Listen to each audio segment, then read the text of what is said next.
안녕하세요 여러분, 국어교사 이가윤입니다. 여러분, 오늘은요 선생님이 저번 시간에 ASMR로 들려드렸던 비교하며 읽기의 두 글을 한번 읽어볼 건데요. 첫 번째 글은 도시의 밤은 너무 눈부시다 였고요. 두 번째 글은 밤이 아름다운 도시였습니다.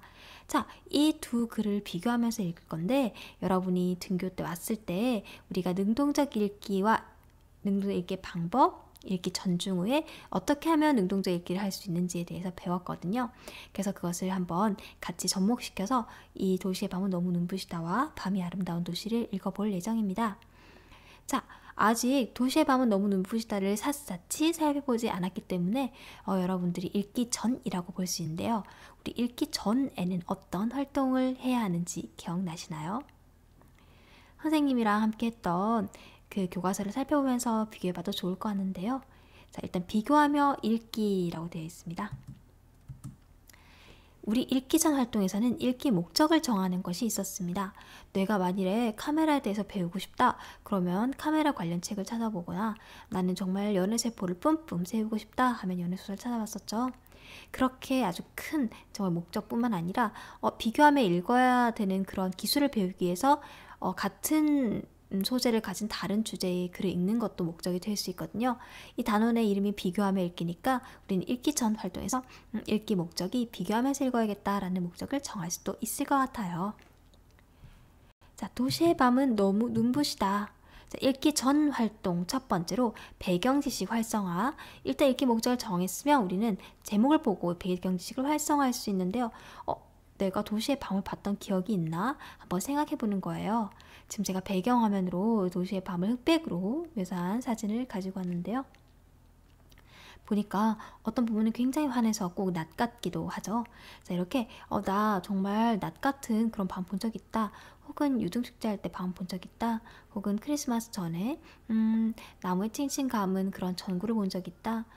혹은 내가 저번에 서울에 놀러 갔는데 밤에 불이 다 켜져 있더라. 와, 이렇게 도시의 밤에 대해서 생각을 해보는 거예요. 내가 봤던 도시의 밤이 어떨지, 이런 것들은 읽기 전 활동이라고 볼 수 있습니다. 자, 그리고 우리가 제목을 통해서 우리 이 글이 어떻게 전개될지도 알아볼 수가 있는데요. 이 글의 제목이 뭡니까, 여러분? 그렇죠. 도시의 밤은 너무 눈부시다. 제가 너무에 이렇게 빛을 해놨는데요. 우리가 진짜 너무 좋아 이렇게 긍정적으로 쓰일 때도 있지만, 반대로 너무 싫어, 너무 극혐, 너무너무 배불러 이렇게 부정적으로 쓰일 때도 있죠. 우리가 읽기 전 활동에서 제목을 보며 도시의 밤에 대해 어떻게 생각하는지 미리 한번 예측해 보는 거예요. 도시의 밤은 너무 눈부시다. 도시의 밤은 예쁘게 눈부시다. 도시의 밤은 눈부시다가 아니라 도시의 밤은 너무 눈부시다 라는 것을 봤을 때 도시의 밤에 대해서 긍정적으로 생각하는 걸까 부정적으로 생각하는 걸까 한번 예측을 해보는 거죠. 너무 눈부시다라고 했으니 우리는 부정적으로 볼 수도 있겠다라는 생각을 가질 수 있겠죠. 네, 그러면 서론을 먼저 살펴보도록 하겠습니다. 이제 읽는 중이니까 읽는 중 활동으로 능동적 읽기가 넘어왔다는 사실 여러분 기억을 해두세요. 자, 우리 읽는 중 활동에서는 여러 가지를 살펴볼 수가 있는데, 일단 어떻게 이 작가가, 이 지은이가 묘사를 하고 있을까 하는 글쓴이의 의도나 글쓴이의 관점이나 글쓴이의 방법 같은 걸 파악을 할 수가 있게 돼요. 제가 한번 볼게요. 해가 저물면 도시는 화려한 불빛을 갈아입고 다시 태어난다. 도심 한가운데에 우뚝 솟아 화려한 불빛을 비추는 고층 빌딩과 오색 찬란한 네온사인, 촘촘히 서 있는 가로등과 자동차 전조등까지 도시의 밤은 빛의 잔치가 펼쳐진다. 자, 지금 이 부분에서 너무 화려하다라고 표현할 수도 있는데, 도시의 밤이 어떻다? 빛의 잔치라고 표현을 했어요. 그러니까 좀 뭔가 색다르게 표현을 한 거죠. 빛의 잔치. 빛이 어떻게 잔치를 벌입니까? 잔치를 벌일 수 있는 건 사람만 벌일 수 있는 건데도 재밌게 표현을 했습니다. 특히 한 해를 보내는 아쉬움과 새해를 맞이하는 설렘으로 들뜨는 성탄절과 연말 연시가 다가오면 거리는 빛이 부리는 마술의 세계로 빠져든다. 이것도 좀 재밌죠? 빛이 어떻게 마술을 부리겠습니까? 마술도 사람만 부릴 수 있는데 빛이 부리는 마술의 세계라고 표현을 하고 있습니다. 그렇게 우리가 빛이 펼쳐 보이는 환상의 세계를 즐기는 동안이라고 했습니다. 자, 빛이 어떻게 환상의 세계를 또 펼쳐 보이겠어요? 그런데 우리가 보기에 정말 환상적이다를 이렇게 또 표현한 것 같아요. 촘촘한 꼬마 전구와 전선을 온몸에 휘감고 서 있는 가로수의 기분은 어떨까라고 했습니다. 앞에까지만 해도 굉장히 아주 화려한 도시의 밤 풍경을 잘 표현해주고 있었는데 갑자기 촘촘한 꼬마 전구와 전선을 온몸에 휘감고 서 있는 가로수의 기분에 대해서 또 묻고 있습니다. 뭔가 이 전체적인 것에 대해서 좀 부정적으로 생각하는 느낌이 많이 들고 있죠. 자, 이제 본론으로 들어가 보겠습니다. 나무는 어떨까? 가로수의 기분은 어떨까? 했는데 이제 가로수의 기분에 대해서 이야기를 해줄 것 같아요. 겨울의 온도가 5도 이하로 내려가면 나무는 광합성과 증산 같은 생리작용을 거의 하지 않는다. 잎을 모두 떨어뜨리고 휴면 상태를 맞게 된다. 곰이 겨울잠을 자듯 11월, 2월에는 나무도 휴식 시간을 갖는 것이다. 그런데 국립산림과학원의 조사에 따르면 이렇게 했습니다. 그냥 얘기를 하는 게 아니라 어떤 기관? 국립산림과학원. 와, 나무에서는 완전 전문가들의 조사라고 했습니다. 자, 이 믿을 만한 기관의 수치화된 객관적 자료를 가지고 오고 있는데요. 우리가 야, 내 말 믿어줘. 이번에 코로나가 어쩌고저쩌고 하면은 좀 믿기가 어려운데 야, 그거 알아? 우리 질병본부센터에서 조사를 했는데 이러면 되게 믿을 수 있잖아요. 이런 객관적 자료를 가져오고 있습니다. 이 조사에 따르면 가로수에 설치하는 전구의 밝기는 평균 300럭스 내외래요. 평균 300럭스 내외. 럭스라는 이제 수치도 사용하고 있고 그런 전구의 밝기가 너무 높아서 그리고 발열 온도는 28도씨래요. 와, 제법 뜨겁다, 그죠? 이곳은 휴식기를 맞은 나무에는 너무 밝고 뜨거워서 엄청난 스트레스가 된다. 여러분도 그렇잖아요. 자야 되는데 불이 너무 밝아. 그럼 자기가 힘들잖아요. 이 빛은 식물 내부의 생체 리듬을 어지럽히고 밤을 낮으로 인식하여 낮에 일어나야 할 광합성을 하게 만든다. 밤에 일어나야 할 생리 반응이 제대로 이루어지지 않아 생체 대사 균형이 깨진다. 그래서 나무가 겨울을 나고 봄을 대비하는 데 필요한 적응력이 약해진다. 라고 했습니다. 우리가 나무가 엄청 스트레스를 받고 나무에게 좀 굉장히 안 좋다라는 것을 우리가 지금 느끼면서 보고 있는데 우리가 이런 활동을 해볼 수 있습니다. 이 필요한 적응력이 약해진다. 만일에 가로수에 설치한 전구는 어떻게 나무에게 영향을 미칠까라는 것을 우리가 한번 찾아보자 라면서 이제 질문하고 답 찾고 이해도를 점검하는 읽기 중 활동을 할 수 있는데요. 방금 제가 쭉 읽었잖아요. 한번 찾아보실까요? 가로수에 설치한 전구가 나무에게 어떤 영향을 미쳤었습니까? 일단 뭐가 됐었죠? 네, 그렇습니다. 휴식기를 맞은 나무에게 엄청난 스트레스였다. 또 식물 내부의 생체 리듬을 어지럽혔다. 광합성을 갑자기 하게 만들어가지고 쉴 수가 없게 만들었다. 우리가 이런 것들을 알 수 있었고 또 생체 대사 균형까지 깨뜨린다.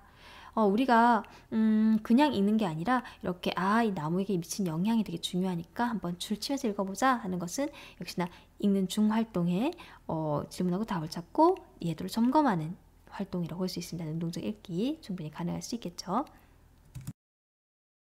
네, 본론 계속 살펴보도록 하겠습니다. 앞에서는 나무에 미치는 영향에 대해서 알려주고 있었는데요. 자, 이 뒷부분에는 인공 불빛의 피해는 사람들에게도 이어진다라는 충격적인 사실로 시작을 하고 있습니다. 우리나라 도시에 사는 아이들은 시골 아이들보다 안과를 자주 찾는다. 세계적인 과학 잡지 네이처에는 지금 세계적인 과학 잡지시를 가지고 오고 있어요. 한번 계속 읽어볼게요. 밤에 항상 불을 켜놓고 자는 아이의 34%가 근실한 연구 결과가 실렸다. 네, 이 부분도 마찬가지로 믿을 만한 기관의 수치화된 객관적 자료를 가지고 오고 있습니다. 앞에서 국립산림과학원의 얘기를 가지고 와서 우리에게 좀 더 믿을 만하다 이런 느낌을 주었는데 여기서 마찬가지네요. 불빛 아래에서 잠이 드는데 걸리는 시간인 수면 잠복기가 길어지고 뇌파도 불안정해지기 때문이다. 사람의 몸에는 멜라토닌이라는 생체 리듬 호르몬이 있다. 멜라토닌은 강력한 산화 방지 역할을 하며 노화를 억제하고 면역 기능을 강화한다.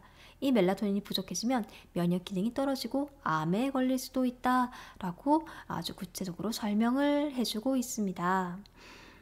진짜 여러분, 우리 선생님 같은 경우에도 예전에는 완전히 껌껌하면 잠을 못 자서 불을 켜놓고 자고 그랬거든요. 상당히 안 좋다고 여기 지금 얘기하고 있네요.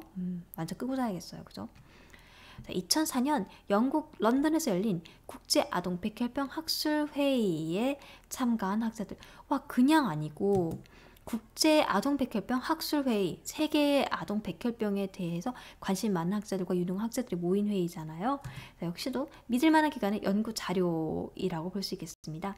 그런 학자들이 야간 조명이 암을 발생시킬 수 있다고 경고를 했대요. 와, 정말 무섭네요. 야간 조명이 세포의 증식과 사멸을 조절하는 멜라토닌 분비를 방해해서 암과 연관 있는 유전 변이를 일으킨다는 것이다. 네, 이렇게 믿을 만한 기관의 수치화된 객관적 자료를 들어서 지금 아주 심각한 것이다 라고 설명을 하고 있습니다. 우리가 읽는 중에 이해도를 점검해 볼 수 있게 되고요. 그리고 이런 객관 자료를 통해서 더 찾아볼 거리도 마련을 하고 있게 되는데요. 자, 이해도 점검. 첫 번째, 안과를 자주 찾고 아이들이 사람에게 미치는 피해, 시력 저하. 두 번째로, 암에 걸릴 수도 있다, 암 유발. 이런 것들을 점검하면서 살펴보면 더 좋겠죠. 아까 나무에 미치는 피해도 봤으니까 사람에게 미치는 피해도 줄을 그어가면서 우리가 살펴볼 수 있잖아요. 여기서 읽는 중에 이해도 점검까지 살펴보고 있었습니다. 네, 그럼 여기서 본론의 내용 전개 방식을 한번 짚어보고 넘어가도록 하겠습니다. 이 글은요, 믿을 만한 자료들을 인용해서 내용을 전개하고 있습니다. 일단 첫 번째로 국립산림과학원의 조사 결과, 그리고 두 번째로 세계적인 과학 잡지인 네이처의 연구 결과, 세 번째로 국제아동학 백혈병 학술회의에 참가한 학생들의 의견을 들어서 내용을 전개하고 있습니다. 이렇게 내용을 전개한 이유는 하나인데요. 권위 있는 잡지나 학자들의 의견을 인용하는 방식을 사용하여 야간의 인공불빛이 일으키는 문제점에 대해 타당성과 신뢰성을 높일 수 있기 때문이죠.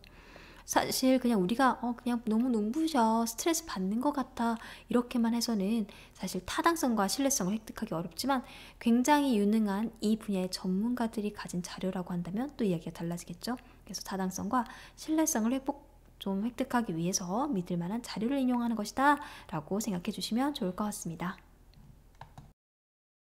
네, 이제 결론 부분입니다. 논설문이기 때문에 결론이 굉장히 중요하다고 볼 수 있는데요. 결론 살펴보도록 할게요. 생물체가 건강하게 살아가려면 햇빛 못지않게 어둠과 고요의 시간도 필요하다. 지금 이 생물체라고 해서 우리 나무와 인간을 다 묶은 것 같습니다. 어둠 속에서 편히 쉬어야 다시 생기를 얻을 수 있다. 어둠의 시간이 있어야 밭꽃이 뽀얗게 피어나고 달맞이 꽃이 노란 꽃잎을 연다. 밤을 보낸 곤충은 아침에 이슬을 털고 힘차게 날아오르고 사람도 깊은 잠을 자야 다시 일어설 수 있다. 그러나 도시의 밤은 더 이상 어둡지가 않다. 온갖 조명과 네온사인과 가로등빛이 반사되어 붉게 달아오른 하늘에서는 별빛 한 점 찾아볼 수가 없다. 별 볼 일이 없는 밤. 자, 여기서요. 약간 중의적으로 쓰인 표현이에요. 센스 있는 표현. 별 볼 일이 없다는 것은 정말 진짜 볼 거에 없다. 별 볼 일 없네. 너 진짜 별 볼 일 없다. 정말 볼 것이 없다. 오히려 그럴 의미도 될 수가 있고 정말 별이 안 보인다라는 의미도 될 수 있습니다. 그래서 이 사람은 어떻게 했으면 좋겠다고 생각하냐? 전등 스위치를 꺼야 된다라고 생각하는 거죠. 그리고 어둠 속에서 가만히 기다리면 우주 저편에서 수십 광년 전에 잠시 반짝였던 불빛이 조용히 등 하나를 내걸어 줄 것이다 라고 표현하고 있습니다. 이 글은 사실 논설문이기는 하지만 굉장히 아름답게 결론을 짓고 있어서 우리가 좀 편안하게 읽을 수 있는 논설문이었던 것 같아요. 네. 우리 결론을 읽었는데 이 결론에서 글쓴이의 생각을 훨씬 잘 알 수 있으니까 한번 정리를 하고 지나가 볼게요. 우리가 다 읽은 뒤에 하는 활동을 읽은 후 능동적 읽기 활동이라고 볼 수 있는데요. 이 결론 부분에서 분명히 나오고 있습니다. 밤을 보낸 곤충이나 깊은 잠을 잔 사람은 건강하게 살 수가 있다.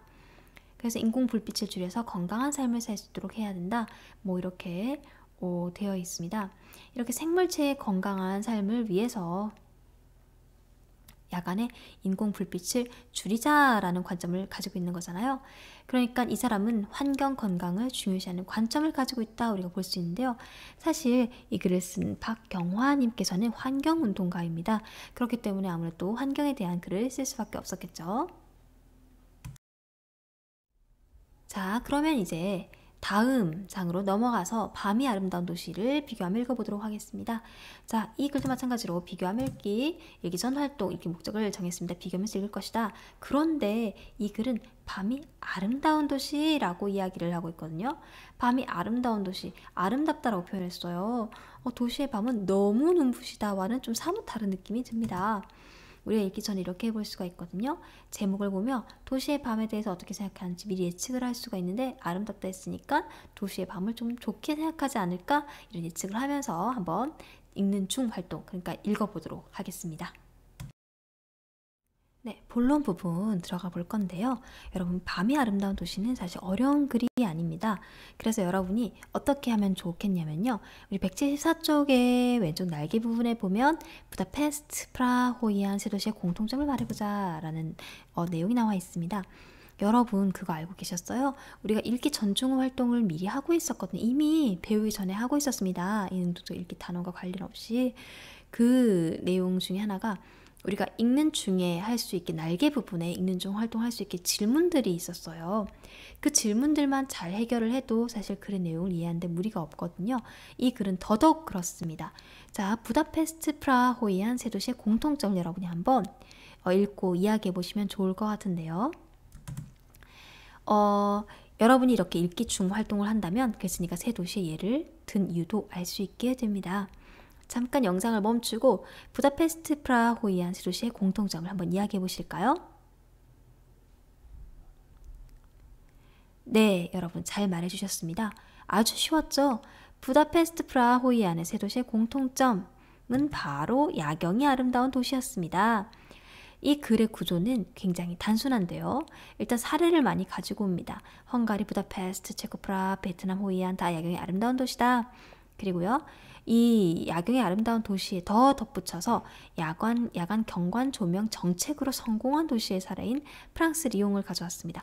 약간 차이가 있죠. 이 세 도시는 원래 야경이 아름다웠고 그다음 프랑스 리옹은 아름답게 만들기 위해서 정책적인 사업을 펴온 거고 여러 가지 목적을 위해서 그래서 주장을 하고 있는데 야간 조명으로 밤이 아름다운 도시를 만들자라는 주장을 결국 하고 있거든요.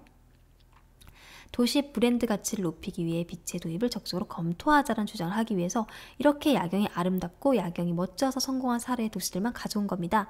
그러면 나머지 헝가리 부다페스트나 체코 프라하나 베트남 호이안은 여러분 읽어보시면 될 것 같고 프랑스 리옹은 의도적으로 정책적으로 성공을 시켰으니 그 사례만 한번 보도록 하겠습니다. 175쪽입니다. 도시의 경관이 만들어지기까지 오랜 세월이 소요된 데 비해 야간 경관은 조명을 통하여 짧은 기간 내에 상대적으로 적은 예산을 투자하여 원하는 모습을 만들 수 있다는 장점이 있다. 그렇죠. 우리가 뭔가 도시 경관을 아름답게 만들려면 길도 닦아야 되고 나무도 심어야 되고 호수도 만들어야 되고 여러 가지 관광 사업이 될 수 있게 건물도 지어야 되고 한데 우리가 조명으로 빛으로 하는 것은 적절한 부분에 빛만 쏘면 되게 아름다워지거든요. 따라서 야간 경관 조명은 도시의 관광 정책에서도 중요한 전략 요소가 되고 있다. 야간 경관 조명을 시의 정책으로 적극적으로 추진하여 성공한 사례가 프랑스 리옹이다. 1989년 당선된 미셸 느와르 시장은 시장님 이름이 굉장합니다. 느와르 시장님이십니다. 선거 공약대로 5년간 매년 시 재정의 5%를 야간 경관 조성 사업에 투자하여 150개 건물과 다리에 조명기기를 설치했습니다. 그러니까 다른 건 설치하지 않으셨고 그냥 조명기기만 원래 있던 다리와 건물에 설치하신 거죠. 그래서 커다란 조명 예술작품으로 바꿔놓았습니다. 이 계획은 컨벤션 사업과 연계되어 리옹을 세계적인 관광도시와 국제회의 도시로 부상시키는 데 큰 역할을 했대요. 그리고 리옹은 빛의 도시의 밤이 아름다운 도시라는 명성을 갖게 되었다고 되어 있습니다. 자, 이 계획 덕분에 성공했다. 그렇기 때문에 우리는 뭘 할 거다라는 결론이 나올 수 있게 해주는 거죠. 이 말은 이 빛의 계획이 성공했고 밤이 아름다운 도시라는 명성 갖게 됐다. 그렇기 때문에 우리도 해야 된다라는 내용이 이어질 것임을 짐작할 수 있게 해줍니다. 역시나 읽기 중 활동을 이렇게 보면 한다고 볼 수 있고요. 그래서 이제 의도를 파악하면서 읽는 활동을 했다고 볼 수 있습니다. 자, 이제 결론 부분 살펴보도록 할게요. 자, 이 글은 논설문입니다. 그리고 칼럼이라고도 불리는데 기고문이라고 해가지고 어떤 이제 요청을 받으면 쓰는 글이거든요. 그런데 어떤 것을 주장하는 글의 성격이 굉장히 강합니다. 결론 한번 살펴볼게요.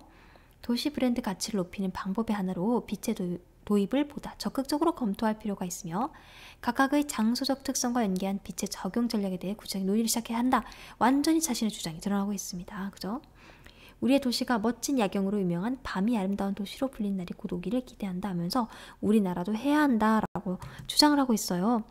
화제에 대한 글쓴이의 생각 바로 느낄 수 있습니다. 우리가 읽는 중 활동에서 글쓴이의 의도를 파악하는 활동을 하게 되어 있거든요.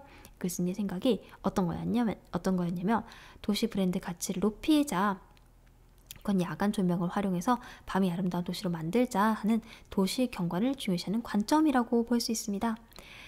그도 그럴 것이요. 제가 저번에 ASMR에서 들려드렸듯이 이진숙님 같은 경우에는 건축공학과 교수님이시고 도시 및 색채 및 조명, 환경 디자인을 연구하는 분이시래요.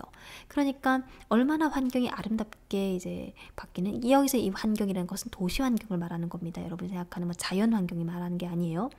그런 것들을 연구하고 관광으로 이제 관광산업으로 만드는 그런 것에 중점을 둔 분이시기 때문에 가장 간편하면서도 싼 맛에 아름답게 만들 수 있는 게 바로 이 조명이라는 걸 얘기를 하고 있는 거죠. 자, 우리가 두 편의 글을 읽었는데요. 이 두 편의 글을 한번 비교를 해보도록 하겠습니다. 비교하면 읽기니까요. 글 1.